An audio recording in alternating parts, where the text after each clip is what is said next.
things we're dealing with are threats to humanity unlike anything the world has ever seen before. We can bequeath our children a greener planet and a more prosperous future.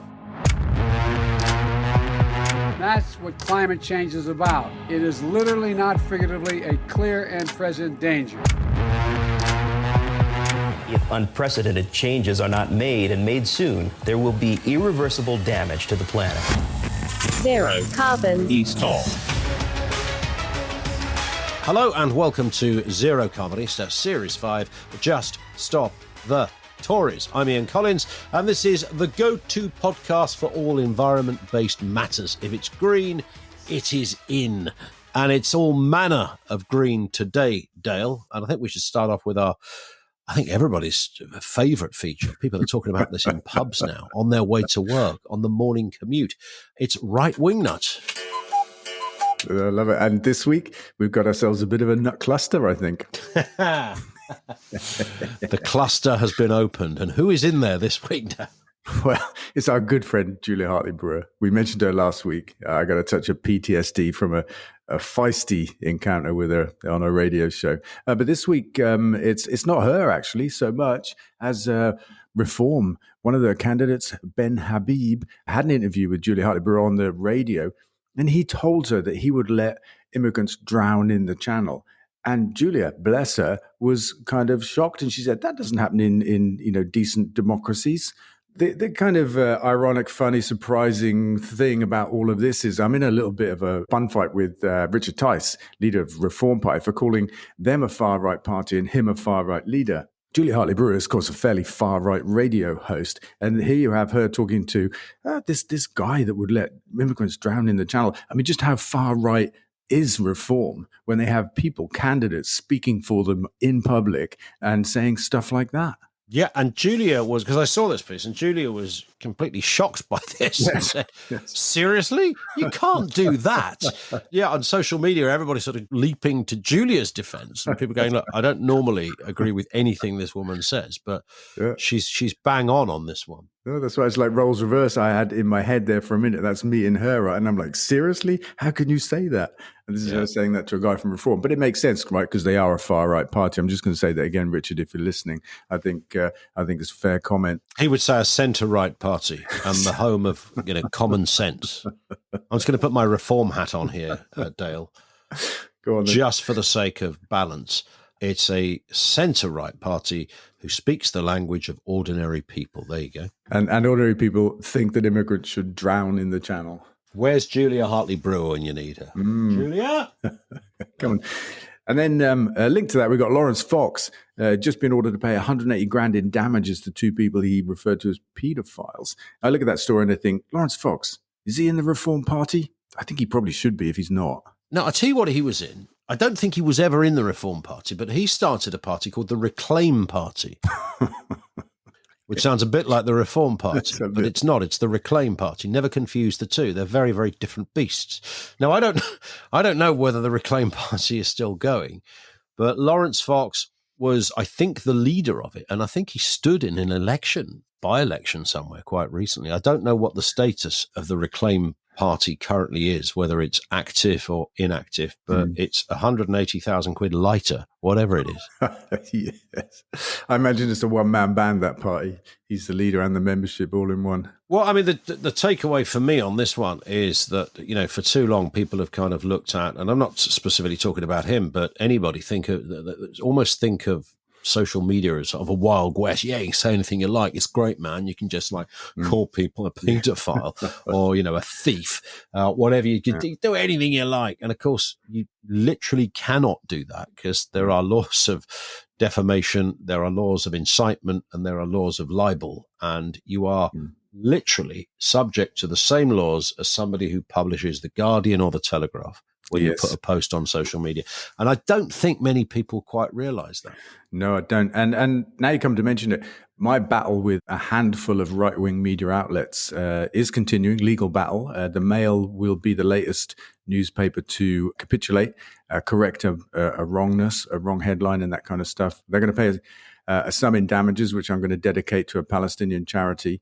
There's a few more to go, including our friend Richard Tyson. So the Mail have already agreed to that? They have, yeah. This was over the same libel, essentially? Yeah, same story. They said something different, but same story, yeah. And, Tice is digging in, but I can't imagine he wants to go to court over it. Or his countersuit, which is that I called him a far-right leader. It's like, well, it would be fun, actually, in court to explore that. We've started to pull together some of the crazy things that his members have said, remembering, I think he's sacked 96 of them so far, I think, for being outrageous on social media. Some of the crazy things they've said, and you say, this is not constituting far right, I think he's got no chance. Here's a question from Jane, who says, Claire Cortino said how the UK is the first country of all major economies to have halved our emissions, but exactly where are we compared to others? And why has net zero fallen so far down our list of priorities?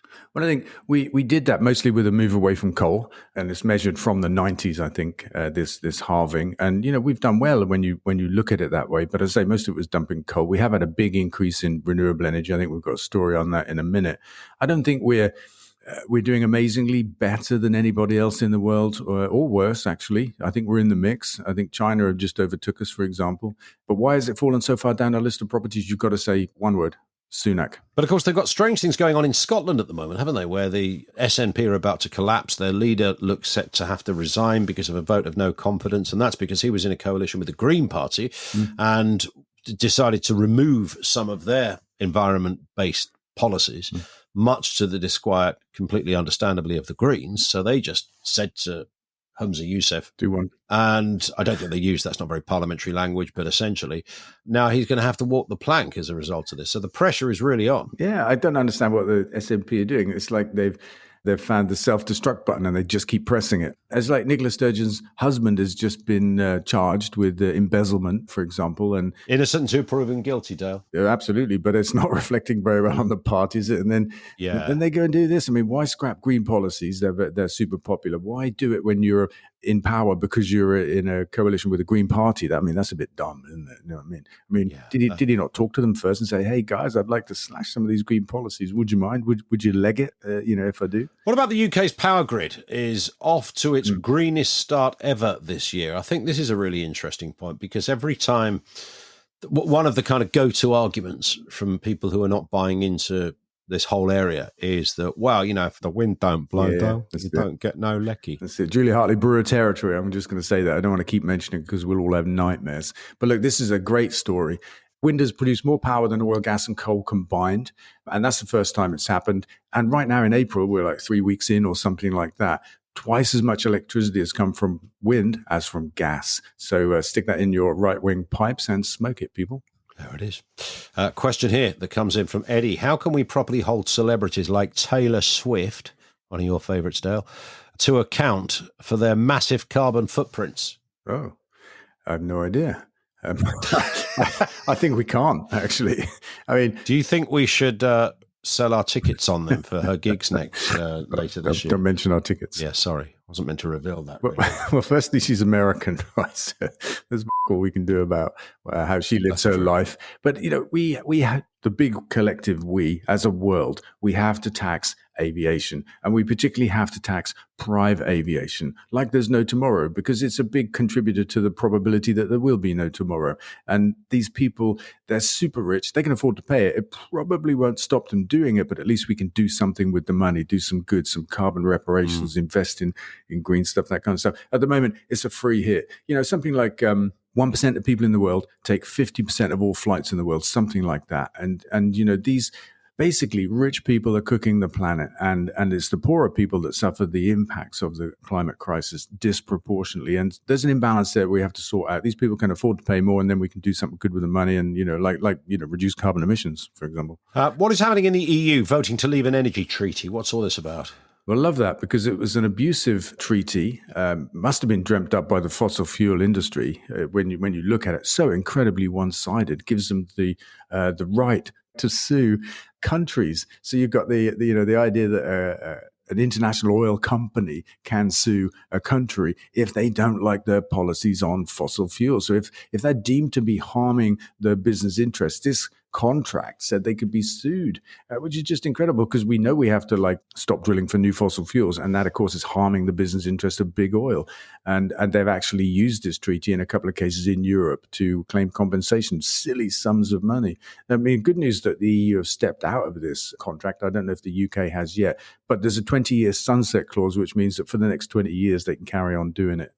How'd you get a 20-year sunset clause? And I mean, what fucking lawyer agreed to that? Because I could understand their lawyers going, we want a 20-year sunset clause. Right. But you might think that would be a kind of bit of a deal break where the other lawyer would go, well, you can have 20 weeks. You can have 20 years. Yeah.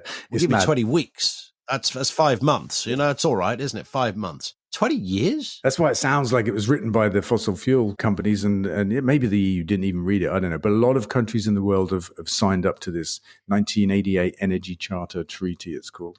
Extraordinary. It is. Let's sticking with legal matters. The judge who's thrown out a case against UK climate activists who held a sign up on jurors' rights. Yeah. I mean, 60-year-old lady stood outside court. There was a trial of some Just Stop Oil people, I think, something like that. And she had a simple sign that said, reminding jurors or telling jurors, if they didn't know, that they could make a decision based on their conscience. That's all she did. Government had been pursuing her for a year, trying to land charges on her. That went to court. Judge threw it out, said there's no case to answer here. And on top of that, he basically accused the Attorney General or Solicitor General, whatever they're called, not quite of lying, but of absolutely fabricating and embellishing the facts of the case, because they claimed that this old lady was harassing jurors on the way into the court and intimidating them. And the judge was like, actually, she didn't talk to anybody. She just stood there and held a sign. So that's a ridiculous thing to say. I mean, what country do we live in? Well, just to feed into that, there's another story of a GP, Dr. Sarah Ben. She's Birmingham-based, who was taken off the medical register for 5 months. This was only this week. Over her climate protest. Yes. And she said this is kicking the can down the road. They've done it because she hasn't expressed remorse and, in fact, has done the opposite and said, I'll do it again. And she said they're kicking the can down the road because in 5 months' time, nothing's going to have changed. I'll still do it again. And she's made this stand because of her oath. Is it the Hippocratic Oath? As a doctor, to do good, to look after people. She said the climate crisis is a health crisis and it's not in the future. It's here right now. So I'll be failing in my duty if I don't speak up. I think she was at a protest. She got jailed for 30 days, something like that. And what's linking both these cases is not just our concern, but international concern of the direction that the UK is taking on climate protests. So in the case of the old lady standing outside the court with a sign to tell jurors they could use their conscience basically to acquit, she did that because in recent months, defendants in protest cases have been banned by the judge from mentioning the climate crisis or the right to peaceful protest or the fact that they were following their consciences. As a defense, they're not allowed to use those words and they go to jail if they use them, which is just incredible. I mean, talk about trying to skew the outcome. Let's have a little look at what Rishi Sunak has been up to. That won't take long. All sorts of areas. That won't take long. It won't take long at all. Okay. Well, Mike says, what is this man doing with unpopular policies? Firstly, the Rwanda scheme, now stripping back GPs of sick note powers, as well as scaling back green pledges. What goes on in the mind of little Rishi? It's populism, isn't it? He's picked a fight with the green economy and green issues, and that's been going on for a while. The Rwanda scheme, I mean, it's just simply ridiculous. It makes no sense. Only 3.5% of all immigrants cross the channel. But all we ever hear about is Rwanda and how we're going to spend, I think, £500 million I saw this week in total, sending people to Rwanda, which is either a holiday destination or a fucking nightmare, depending on who you listen to. But it's meant to be the great answer to 3.5% of immigrants crossing the channel, risking their lives to cross the channel, because Rwanda is either so fucking much of a nightmare that they wouldn't dream of it, or it's such a holiday destination, or hang on a minute, that would encourage them. So I'm always confused by that. Rishi Sunak says Rwanda's a great place for people to go, and we're going to use it to put people off crossing the channel. A question in from Haley, who says, would Labour reverse this policy? I think they probably would, wouldn't they? Oh, I think so. I think they've been against it from the get-go. I have no inside knowledge there. That's my assumption, that they would, do away with it. We were spending something like £1 million per immigrant to send them to Rwanda. I mean, surely, to God, we're better off finding them somewhere to live and getting them working in our economy rather than spend £1 million to send them to a holiday home or a nightmare destination. Take your pick. It does beg a belief in terms of, even if you divorce the kind of policy itself, wouldn't anybody look at something that is that costly and say, look, whatever you think the rights and wrongs are, you over there think it's good, you over there think it's bad. This is ridiculous. It's silly when at the time when we haven't got the money to fix the roofs of our schools, right? For example, and we haven't got money for a lot of things, but it's just madness. This is populism, and this is all about the election, and it's just the wedge issues trying to get people's backs up. This sick note culture thing. We do not have a sick note culture in our country, for f***'s sake. I mean, and what are these Tories, right? What do they know about work anyway, right? And a final one. Plant-based meat and dairy is good for your health and good for the environment. Now, that would sound like the most obvious statement in the world to many people, but it's lost on some. Yes, we have a category for that kind of thing, don't we? Actually, tell us something we don't know or something like that. I don't know. Tell us something we didn't know, yeah. That's what I thought when I first read it. I thought, that's nice, sweet, but we know that. And then I read the story. It's actually a meta-study by the London School of Hygiene. They've collected together 90 different studies into this topic and kind of summarized their findings. And that makes it all the more powerful, actually. It's not a single study. It's the result of about 90. And they're basically saying what we all know. Plant-based meat and dairy alternatives are better for us than animal-based. And they do say for the most part. And I think that's important because as we talked about before, there's a rise of this concept of the dirty vegan food or vegan food that needs to mimic meat food. So it's high in saturated fat and salt and that kind of stuff. So I always take care to exclude that when saying that plant-based food is better for us than animals. There it is.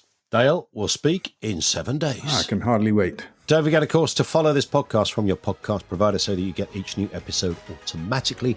Really important thing is to follow Dale on social media. That's twitter.com/DaleVince, facebook.com/DaleVince, and on TikTok too. Come on.